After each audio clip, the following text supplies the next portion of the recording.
विरोध के साथ साथ मैं सदन को और देशवासियों को आश्वासन दिलाना चाहता हूं कि जब हम इस प्रस्ताव को विरोध करते हैं तो विरोध के साथ किस तरह से हम विकल्प दे सकते हैं इस बारे में हमारे मन में बिल्कुल साफ रहा है। जो हमारे साथी इस काम के लिए हमें सहयोग देने वाले हैं, सभी ने मिलकर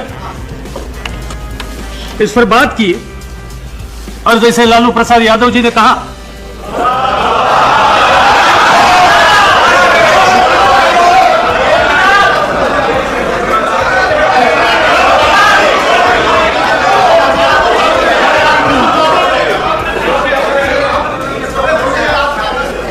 कि देश के ऊपर जो बोझ हुआ है सरकार का, वो सांप्रदायिक सरकार जाने के बाद हम 1 घंटे में बैठकर इससे रास्ता निकालेंगे और देश के सामने एक विकल्प देंगे।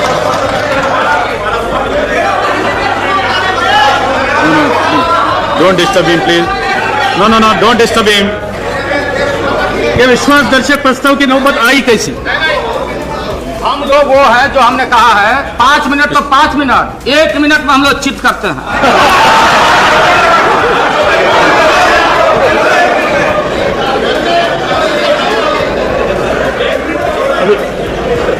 श्री कृष्ण जी की वाणी यहां हुई है और इसलिए इस बारे में मुझे कोई ज्यादा कहने की आवश्यकता नहीं।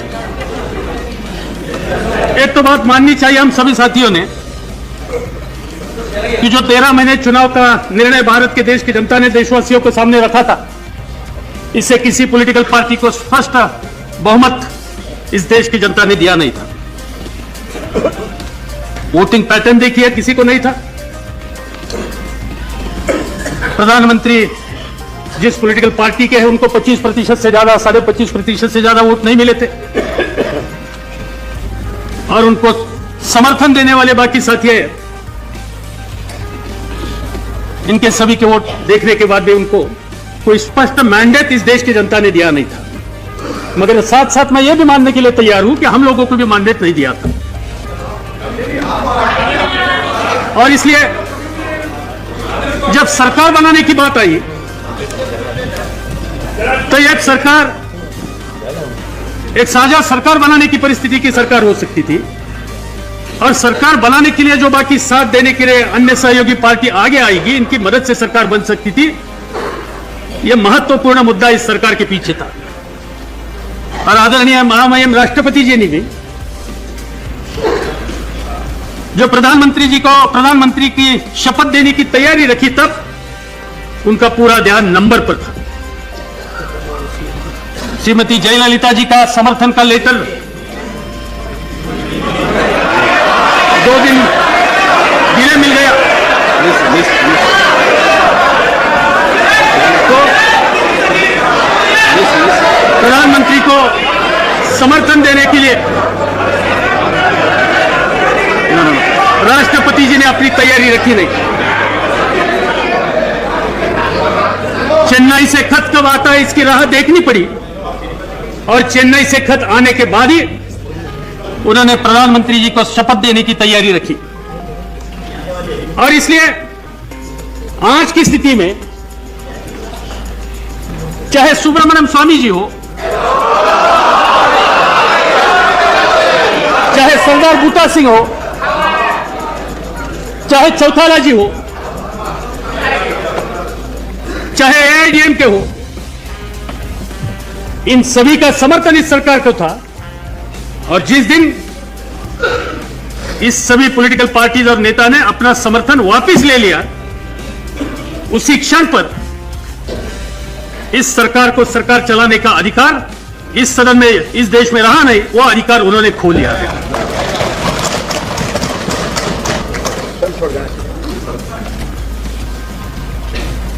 अटल जी की राजकीय जिंदगी पूरे देश के सामने है, उनका सार्वजनिक जीवन पूरे देशवासी जानते हैं।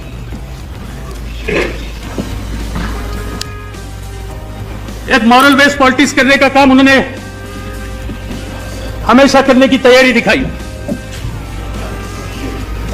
हम चाहते थे कि जब यह समर्थन वापिस लेने का काम कुछ साथियों ने किया और जिसका पता उन्हें लगा तब शायद वो खुद राष्ट्रपति भवन जाएंगे और सदन के सामने ये नौबत नहीं लाएगी। तो ठीक है, उन्होंने दूसरा रास्ता का स्वीकार किया। 2 दिन में इसकी भी परिस्थिति पूरे देशवासियों के सामने आने वाली है। और जो कल कर सकते थे, शायद शनिवार को इस सदन में उनको बहुमत में यह देखने के बाद करने की परिस्थिति उनके ऊपर आएगी। देशवासियों ने देखा कि यह दूसरे बार ऐसी परिस्थिति का सामना अटल जी को करना पड़ता है। 13 दिन की सरकार हम लोगों ने देखी, अभी शायद 13 महीने के लिए भी कुछ कम है। 13 महीने की सरकार आ रही है। मैं सोच रहा था कि what exactly achievement of this government, what exactly this government has done in last 12.5 months or 13 months, and I have to accept this. The only sole achievement of this government, irrespective of so many contradictions, this government has survived. Without that, I don't find a single contribution of this government in last 12.5 months. और इसलिए ये सरकार बच गया 13 महीने। यही बहुत काम अटल जी के नेतृत्व पर यहां हुआ था। पूरी दुनिया की परिस्थिति एक अलग हो रही है। दुनिया में आजकल जगह जगह पर बात चालू है कि 21वीं सदी में जाने के लिए छोटे छोटे देश जो अपने सामने समस्या है, यह समस्या हम हल कैसे कर सकते हैं, अपने देश में जो गरीबी है वो दूर करने के लिए क्या कर सकते हैं, जो बेरोजगारी है वो दूर करने के लिए क्या कर सकते हैं, हमारी आर्थिक परिस्थिति कैसी मजबूत हो सकती है, आधुनिक विज्ञान और तंत्र का स्वीकार करके हम आगे कैसे जा सकते हैं 21वीं सदी में। यह विचारधारा दुनिया में आज प्रस्तुत हो रही है। संपूर्ण देश को एक रखकर इसमें शायद हम भी कुछ कर सकते थे, मगर इस 13 महीने के अटल जी का कारोबार देखने के बाद इस देश के हर व्यक्ति के सामने संदेह हो रहा है, क्या कमाई देशवासियों ने की इस बारे में? क्या आर्थिक परिस्थिति सुधार के लिए कोई खास कदम उठाए गए? जो मंदी का संकट पूरे देशवासियों के ऊपर तो गया, इससे कोई रास्ता निकलने के लिए कोई मजबूती से कदम उठाया गया? औद्योगिक उत्पादन जो घट गया वो और ही घट कर रहा है, इसमें दुरुस्त करने के लिए कुछ कदम उठाया? बेरोजगारी जो बढ़ गई वो कम करने के लिए कोई कदम उन्होंने उठाया? जो हमारे पड़ोसी और देशों के साथ व्यापार होता है, जो ट्रेड है, वो ट्रेड सुधारने के लिए कुछ कदम उठाए? या देश का राजस्व का उत्पादन या उत्पादन बढ़ाने के लिए कुछ उन्होंने कदम उठाए? यह देश का अहम सवाल है, जैसे यूनिवर्सलाइजेशन ऑफ प्राइमरी एजुकेशन हो, महिलाओं को समान संधि देने का सवाल हो, ऐसे कुछ महत्वपूर्ण सवाल के बारे में कुछ कदम उठाए? मुझे दुख होता है इस सभी सवालों का उत्तर जवाब ना है। इस 13 महीने में इस बारे में कोई सख्त कदम उठाया, ऐसी परिस्थिति देशवासी देख नहीं रहे। भारत जैसे देश को जब हम यहां की समस्या पर मात करके आगे जाने की बात करते हैं, विकास के रास्ते पर जाने की बात करते हैं, औद्योगिकरण बढ़ाने की बात करते हैं, बेरोजगारी की परिस्थिति सुधारने की बात करते हैं, और दुनिया की एक शक्तिशाली देश बनाने की बात करते हैं, तो सबसे पहले हमारा यह फर्ज है, हमारी ये जिम्मेदारी है कि कम से कम हम देश के सब समाज एक कैसे रख सकेंगे, समाज में एकता कैसे पैदा कर सकते हैं। और पिछले 12 साढ़े 12 महीने में 13 महीने में जो परिस्थिति देशवासियों ने देखी, और खास तौर पर समाज के छोटे वर्गों ने जो देखी, अल्पसंख्यकों ने जो देखी, यह परिस्थिति पिछले 50 सालों में इस देश के जनता ने कभी देखा नहीं था। और इसका एक ही मैं मिसाल देना चाहता हूं कि भारत में ईसाइयों के ऊपर जितने हमले पिछले 13 महीने में हुए, पिछले 50 सालों में ईसाइयों पर इस देश पर जितने हमले हो गए, इनमें से 50% से ज्यादा हमले पिछले 12.5 महीने में इस देश में हो गए। ये क्या शर्मनाक बात नहीं? जो बात हो गई, जो कोई परिस्थिति हमने उड़ीसा में देखी, वो कोई देश की प्रशंसा करने वाली परिस्थिति है? ऑस्ट्रेलियन मिशनरी को वहां जिस तरह से जलाया, उनके मासूम बच्चों को जिस तरह से जलाया, इससे क्या दुनिया में भारत की प्रतिष्ठा बढ़ जाती है? और सबसे ज्यादा गंभीर बात यह है कि जब ऐसी परिस्थिति होती है, उनको जो जिम्मेदार होने वाली शक्तियां होती है, संगठन होती है, इन संगठन का समर्थन देने का काम हमारे गृह मंत्री जी कहते हैं। हमारे गृह मंत्री जी ने कहा कि मैं उन संगठनों को जानता हूं कि वहां कोई गुंडागर्दी या जहां कोई क्रिमिनल एक्टिविटीज के बारे में आज तक मेरे सामने कुछ बात नहीं है। सर्टिफिकेट दे दिया, बिना जांच सर्टिफिकेट दे दिया। रक्षा मंत्री ने इस बारे में क्या कहा, इस बारे में ज्यादा मुझे कोई कहना नहीं। गए वहां 2 घंटे में उन्होंने उड़ीसा में जाकर सब परिस्थिति देखी और देश के सामने बताया कि वाजपेयी सरकार को डिस्टेबलाइज करने के लिए यह परदेशी साजिश है। 2 घंटे में रक्षा मंत्री साहब ने कह दिया। इन्वेस्टिगेशन पूरा भी नहीं था, इन्वेस्टिगेशन पूरा भी नहीं था, तब यह परदेशी साजिश हो गई। पूरे देशवासियों को मालूम है इस साजिश में इस सरकार को मदद करने वाली कोई सांप्रदायिक शक्ति संगठन उन लोगों का हाथ है, और इसलिए इस सरकार को इस अधिकार पर रहने का अधिकार कितना है, इस बारे में हम लोगों को बोलने की आवश्यकता है।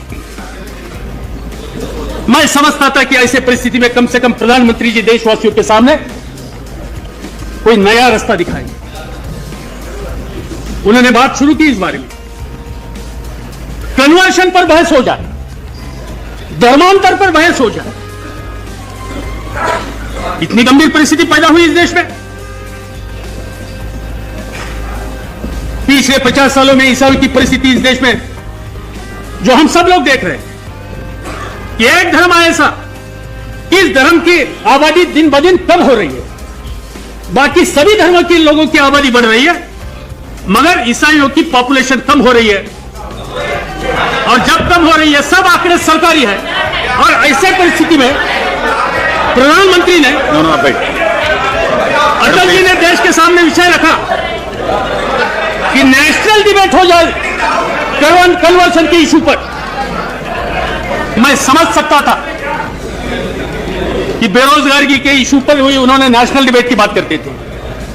मैं समझ सकता था कि गांव वालों की परिस्थिति दुरुस्त करने के लिए कुछ सख्त कदम उठाने के लिए नेशनल डिबेट की बात उन्होंने हमारे सामने रखी।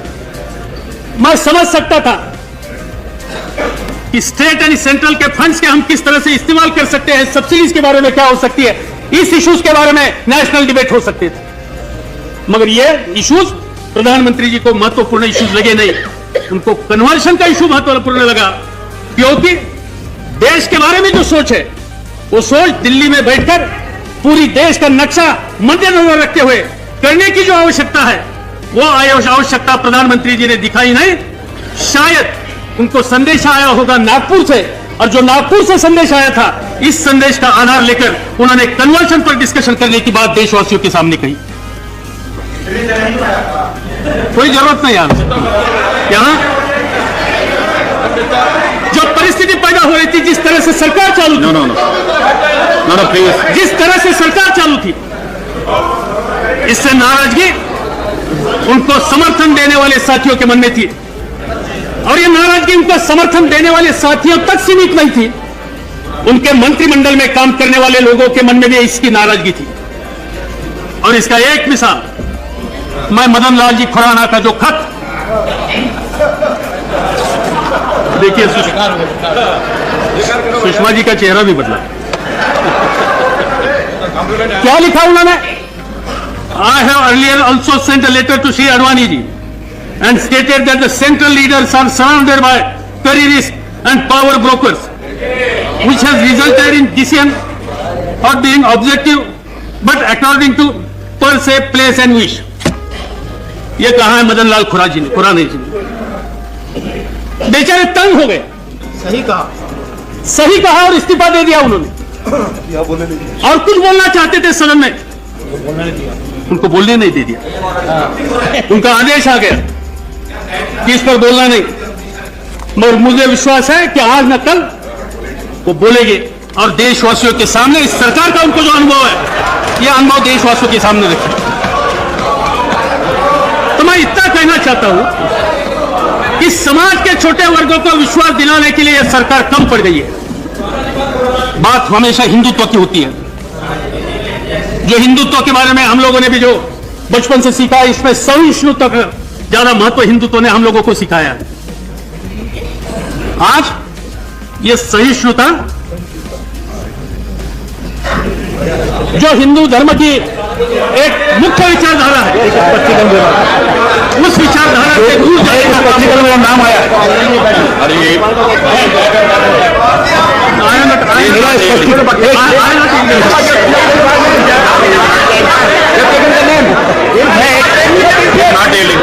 मेरा नाम अगर जी, एक तो मैं ये कहना चाहता हूं कि जो आपने अंग्रेजी में कहा है, मैंने तो हिंदी में पत्र लिखा हूं, अंग्रेजी में नहीं लिखा, इसलिए जो कुछ आप कह रहे हैं उसका वो मतलब नहीं है जो आप कह रहे हैं।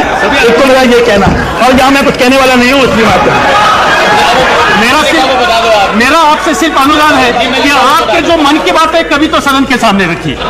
जो आप कहना चाहते हैं एक बार पूरे देशवासियों को सदन को समझ ले दीजिए। मुझे मालूम है कि आपकी पीड़ा क्या है, शब्दों में रखूंगा, आपके कहने को नहीं रखूंगा। ठीक है, आपके शब्दों में रखिए, मगर जो पीड़ा है वो पीड़ा ही रहेगी, इस बारे में मुझे विश्वास है। प्लीज। तो सवाल यह है कि यह सब सांप्रदायिकता, समाज के छोटे वर्ग के बारे में गैर विश्वास की भावना, यह कंट्रीब्यूशन इस सरकार की पिछले 12.5 महीने में 13 महीने में है। उनको कोई जो हिंदुत्ववाद हो, हिंदूवाद हो, ये सब चुनाव के लिए नारे थे, पूरे देशवासियों को पता लगा। मैं 10 दिन पहले गया था वाराणसी जी, प्रधानमंत्री जी, और वाराणसी जाने के बाद सुबह उठकर जरा गंगा घाट को भी देखे नहीं थे, देखने के लिए गए, और वहां की जो परिस्थिति हमने देखी, जो पानी देखा, जिस तरह से मरे हुए जानवर वहां देखे, और जिस तरह से मैंने वहां के लोगों से बातचीत की, और सब लोग कहते थे कि राजीव गांधी जी ने गंगा एक्शन प्लान जो शुरू किया था, यह एक्शन प्लान के बारे में उत्तर प्रदेश की सरकार हो या दिल्ली की सरकार हो, किसी ने ध्यान नहीं दे दिया, और किसी ने इस पर ध्यान दे दिया नहीं। भाई, इस गंगा का नाम लेकर, अयोध्या का नाम लेकर, वाराणसी का नाम लेकर राजनैतिक फायदा लेने का काम जिस पार्टियों ने किया, कम से कम इस देश की जनता का जो भावना का प्रतीक है, आधार है, इस पर तो ध्यान देने के लिए कुछ कदम उठाए गए। ऐसी भावना वाराणसी की जनता की थी, और वो कहते थे कि 12 महीने में जिस तरह से सरकार ने सभी कामों के बारे में देखने के बाद इस पर हमारा विश्वास बिल्कुल रहा नहीं, आप कोई दूसरा विकल्प जल्दी दीजिए, तब तक वहां की परिस्थिति सुधरेगी नहीं। यह परिस्थिति हो गई, वहां क्या स्नान करेंगे भाई। दूसरा क्षेत्र आप देखिए, जैसी देश का एकता का सवाल है, वैसे सबसे बड़ी महत्व एवं महत्वपूर्ण समस्या है देश की आर्थिक स्थिति की। आज औद्योगिक उत्पादकता कम हो रही है। मैं जिस क्षेत्र का प्रतिनिधित्व इस सदन में कहा करता हूं, इसमें एक विभाग ऐसा है जहां मेरे स्टेट की सबसे ज्यादा कारखानदारी है, जिसको पिंपरी चिंचवड कहते हैं। तेलको की फैक्ट्री हो, बजाज ऑटो की फैक्ट्री हो, किर्लोस्कर की फैक्ट्री हो, ऑल मेजर इंडस्ट्रीज जो मेरे स्टेट पे, इनमें से बहुत से हिस्सा उस क्षेत्र में। आपको ताज्जुब लगेगा, 50% से ज्यादा कारखाने, नए कारखाने वहां बंद हो गए। और जो छोटे कारखाने हैं, जो मेजर इंडस्ट्री को मदद करने वाली थी, जो मेजर इंडस्ट्री को मदद करने वाली है, और खासकर जो एंसिलरीज इंडस्ट्रीज थी, कि जिस एंसिलरीज इंडस्ट्री पर समाज का छोटा कारागिर अपना घर का कारोबार चलाता है, यह एंसिलरीज इंडस्ट्री में 70% से ज्यादा इंडस्ट्री आज वहां बंद हुई है। और एक शहर में 50,000 से ज्यादा मजदूर आज बेरोजगार हो गई, आज उनको रोटी मिल नहीं रही। यह परिस्थिति सबसे ज्यादा डेवलप इंडस्ट्री जिस शहर में, इस शहर की है। क्या परिस्थिति होगी पूरे देश में, क्या परिस्थिति हो गई पब्लिक सेक्टर की। जिस तरह से कदम आपने उठाए, इससे यह बेरोजगारी कम करने के लिए, कारखानदारी चलने के लिए, औद्योगिक उत्पादकता बढ़ाने के लिए कोई कदम इस सरकार ने उठाया नहीं, और इसकी पूरी कीमत पूरे देशवासियों को देनी पड़ती है। स्वदेशी का नारा कई सालों से हम देखते हैं। क्या परिस्थिति है इस बारे में? आज दुनिया भारत को एक डंपिंग ग्राउंड बना रहा है। शक्कर के क्षेत्र में यही हुआ। पूरी अगली साल की देश की जो जिम्मेदारी है, जरूरत है, वो पूरी करने की ताकत इस देश के किसानों की है, जो गन्ना पिकाने वाली। और इतनी चीनी यहां पैदा होने के बाद आज भी दुनिया से शक्कर यहां लाने के लिए इजाजत दे दी, पड़ोसी देशों से शक्कर लाने के लिए यहां इजाजत दे दी। और यहां 4 करोड़ से ज्यादा जो गन्ना पिकाने वाला किसान है, उनकी परिस्थिति खराब करने का काम इस सरकार की नीति ने किया। और वो सभी क्षेत्र में ये हो रहा है। भारत डंपिंग ग्राउंड हो रहा है और नारा दे रहे हैं स्वदेशी का। और ये जो परिस्थिति देखने के बाद उनको अधिकार सरकार चलाने का रहा है, इस पर किसी का इस देश में विश्वास नहीं। मुझे याद है दिल्ली का चुनाव था, तब प्याज की बात इस देश में बहुत हुई थी। दुनिया से प्याज लाया था 16 रुपए, 17 रुपए, 18 रुपए किलो तक प्याज यहां लाया था, 30 रुपए तक लाया था। और आज प्याज का फसल ज्यादा हो गया। वहां के नासिक के और जगह के किसान मांग कर रहे हैं कि आप हमारा प्याज दुनिया में भेजने के लिए इजाजत दे दो। इस सरकार ने दे दिया 25,000 पर महीने को, 30,000 पर महीने को, इतना एक्सपोर्ट करने की इजाजत दे दी। और इजाजत कब दे दी? जब किसानों के पास जो माल था वो बाजार में, मंडी में गया, मंडी में वहां उन्होंने बेचने के बाद कि जिनका कॉस्ट ऑफ कल्टिवेशन में उनको मिले नहीं, कीमत मिली नहीं, वो बेचने के बाद व्यापारियों के पास वो माल जाने के बाद उसको एक्सपोर्ट करने की इजाजत दी। पूरा मुनाफा देने का प्रबंध इस सरकार ने किया। व्यापारियों को और किसानों को तंग करने का काम इसी सरकार ने किया। यही परिस्थिति आलू की है, यह है बाकी सभी किसानों की जो पैदावारी होती है उनकी परिस्थिति है। और इसका पूरा असर पूरे देश में बुरा हो रहा है। गांव में रहने वाला आज किसान तरस रहा है। जब जब हम लोग कहां भी जाते हैं तो लोग पहला सवाल पूछते हैं कि यह नौबत कब आप दूर करेंगे। मुझे खुशी है कि जयललिता जी ने कुछ समझदारी से कदम उठाने की तैयारी की और इससे इस देश की जनता से, जिसका छुटकारा देश की जनता चाहती है, उनकी प्रक्रिया आज शुरू हुई है। एक क्षेत्र ऐसा नहीं, इंफ्रास्ट्रक्चर के बारे में बहुत बातें कही गई, बिजली की उत्पादकता बढ़ाने के लिए बात बहुत बार की गई, साक्षात प्रधानमंत्री ने भी इस बारे में महत्व दे दिया। मगर पिछले 12-13 महीने में पूरे देश में जो पुराने बिजली के प्रकल्प हुए थे वो पूरे हो गए और शायद वो देश को समर्पित किया गया। ये बात छोड़कर कोई नए प्रकल्प लाने के लिए कुछ कदम उठाए, ऐसी परिस्थिति पूरे देशवासियों के सामने नहीं। उत्तर प्रदेश में आज कई जगह पर सुबह 9 से 4 बजे तक बिजली हर दिन मिलती नहीं, हर दिन बिजली मिलती नहीं। ठीक है, वो बताएंगे आपको।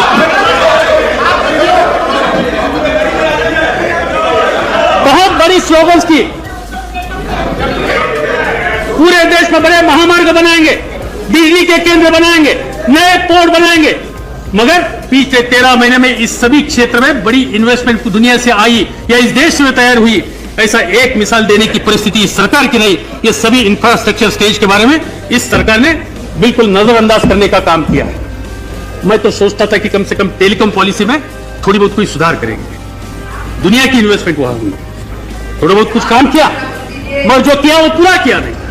यहां पूरा दुनिया को एक मैसेज भेजने की आवश्यकता थी कि हम टेलीकम्युनिकेशन क्षेत्र को महत्व देते हैं। कम्युनिकेशन फील्ड की एक अलग कीमत दुनिया में है और इसमें भारत पिछड़ा नहीं रहना चाहिए, इस बारे में हमारा ध्यान है। मगर वहां भी जिस तरह से ब्यूरोक्रेटिक अप्रोच सरकार में बैठने वाले साथियों ने ले लिया, इससे पूरे दुनिया के सामने एक मैसेज गया है कि इस देश में कुछ हो नहीं सकता। और इससे हमारे देश का इन्वेस्टमेंट क्लाइमेट खराब हो गया और नई पूंजी इस देश में आने के रास्ते सब बंद हो गए। और इससे सबसे ज्यादा जिम्मेदार कौन हो तो इस सरकार के बारे में दुनिया के मन में गैर विश्वास की भावना और इसकी परिस्थिति आज देश के सामने हम लोगों को देखना पड़ती है। मुझे खुशी है कि इस साल बारिश अच्छी थी, किसानों ने मेहनत की, फसल अच्छा देखा। मगर इससे पहले भी सदन में बात हुई थी कि हुकूमत में आने के बाद हम किसानों के लिए एक नई कृषि नीति जल्दी से जल्दी लाएंगे। 12 महीने में यह कृषि नीति लाने के लिए कुछ ठोस कदम उठाए, इसका दर्शन इस सदन का ना हुआ, न देश के किसानों को हुआ। सरकार चलाना हो तो प्रशासन यंत्रणा हो, एडमिनिस्ट्रेशन हो, उनको भी विश्वास में लेकर काम करने की आवश्यकता है। कई साल हम लोग भी सरकार में रहे, राज में रहे, यहां रहे, मगर इतने छोटे स्पैन में, 12 महीने के स्पैन में सरकार से संबंधित लोगों ने यहां जो स्ट्राइक पर जाने का काम इस समय किया, इससे पहले कभी नहीं हुआ था। और कौन लोग स्ट्राइक पर गए? ऑल इंडिया मेडिकल इंस्टीट्यूट के डॉक्टर्स, वहां के रिसर्च स्कॉलर, उनको स्ट्राइक पर जाने की परिस्थिति पैदा हो गई। न्यायालय के कर्मचारी वो स्ट्राइक पर गए। बैंक में काम करने वाले कर्मचारी, उनको स्ट्राइक पर जाने की नौबत आ गई। कृषि क्षेत्र में जो वैज्ञानिक है, जो कभी स्ट्राइक की बात करते नहीं थे, उनको स्ट्राइक पर जाने की परिस्थिति हो गई। एनटीपीसी के कर्मचारी वो स्ट्राइक पर गए। प्रसार भारती के कर्मचारी पिछले कई महीनों से सभी पार्लियामेंट के मेंबर हो या अन्य पॉलिटिकल पार्टी के नेता हो या अखबार वाले हो, उनके दरवाजे पर जा रहे हैं, कोई उनके साथ बातचीत करने के लिए भी तैयार नहीं। समाज का एक बहुत बड़ा वर्ग जिनको विश्वास दिलाकर हम देश का प्रशासन ठीक तरह से चला सकते हैं, इन पर ध्यान देने की परिस्थिति आज इस सरकार की रही नहीं। और पिटाई हो रही। विदेश नीति के बारे में बहुत कुछ कहा गया, जो कुछ अच्छे कदम उठाए, इसकी सदन ने स्वागत किया। लाहौर यात्रा का स्वागत पूरे सदन ने किया। अच्छी बात है, पड़ोसियों के साथ अच्छे रिश्ते रखने के लिए कदम उठाने की आवश्यकता है, और इस बारे में अटल जी ने कुछ किया, इसका स्वागत इस सदन ने किया था। अग्नि दौड़ की बात पूरी देश में आ रही है, दुनिया के सामने आ रही है। हम लोगों ने इस देश के वैज्ञानिक है, टेक्नीशियंस है, उन्होंने एक क्षेत्र में जो काम किया और जो कई सालों से जो प्रोग्राम लिया था, वो आगे लेने के लिए, ले जाने के लिए जो कुछ कदम उठाए, इसका स्वागत सभी लोगों ने किया। मगर हम पड़ोसी देशों के साथ रिश्ते सुधारने के लिए जब कदम उठाते हैं और साथ साथ इसी समय पर अग्नि जैसे कदम उठाते हैं, ये क्या कॉन्फिडेंस बिल्डिंग मेजर है? आप इंडियन सब कॉन्टिनेंट में एक आर्म रेस करना चाहते?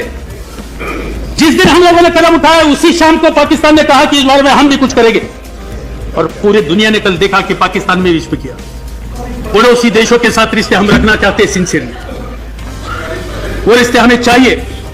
भारत हो या पाकिस्तान हो या आसपास के देश हो, सभी देशों की समस्या गरीबी की है, बेरोजगारी की है।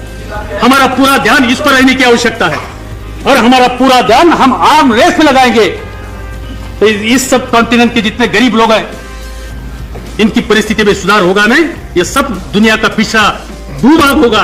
और इसलिए मुझे मालूम नहीं है, जो समय अटल जी ने स्वीकार किया था, इस समय का वो समय ठीक था या ठीक नहीं था, इस बारे में उनको बनाना पड़ेगा। पड़ोसी देशों के साथ साथ रिश्ते सुधारने की बात जब होती है, तब जैसे पाकिस्तान हमारे लिए एक महत्वपूर्ण देश है, वैसे चाइना भी हमारे लिए महत्वपूर्ण देश है। कई सालों से कदम उठाए गए थे कि वहां हम रिश्ते कैसे सुधार सकते हैं।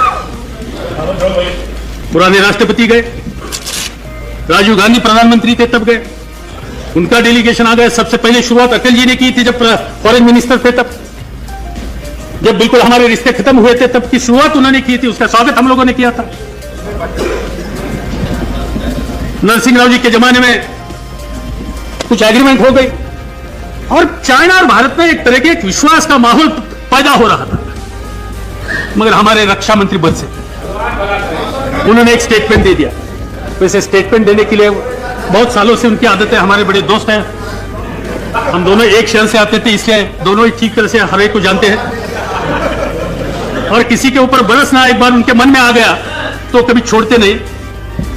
ये अभी सभी देशवासियों को भी इसका पता लगे, उनका रास्ता ठीक होना हो, मगर बरसने की बात एक बार मन में आ गई तो बरसते। और उन्होंने चाइना के बारे में कुछ कहा, और अटल जी से जमाने से कल तक जो रिश्ता दुरुस्त करने के लिए कदम उठाए थे, इस सभी जो मेहनत हुई थी, वो मेहनत एक स्टेटमेंट से, बयान से खत्म करने का काम उन्होंने किया। और इसलिए मुझे मालूम है कि विदेश नीति के बारे में भी सरकार का कंट्रीब्यूशन निश्चित स्वरूप में क्या है।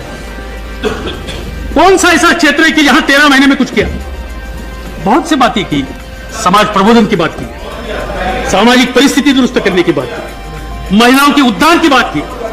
मैं एक ही सवाल पूछना चाहता हूं कि समाज का 50% जो आबादी जिस महिलाओं के वर्ग की है, इनको अधिकार देने की बात इस सदन में कई बार आ गई, और उसकी तैयारी हमारी है। यह बात आपने 50 बार कहा होगा बाहर और आप, मगर इस बारे में आरक्षण देने की जो तैयारी करके सदन के सामने जो आपने प्रारूप लाने की आवश्यकता थी, इस पर आज तक आपने कदम उठाया नहीं। और सबसे ज्यादा गंभीर बात मेरे सामने यह है कि डिफेंस पर्सनल को किस तरह से व्यवहार हम करने की तैयारी रखी है, किस तरह से ट्रीटमेंट दी। पूरी दुनिया में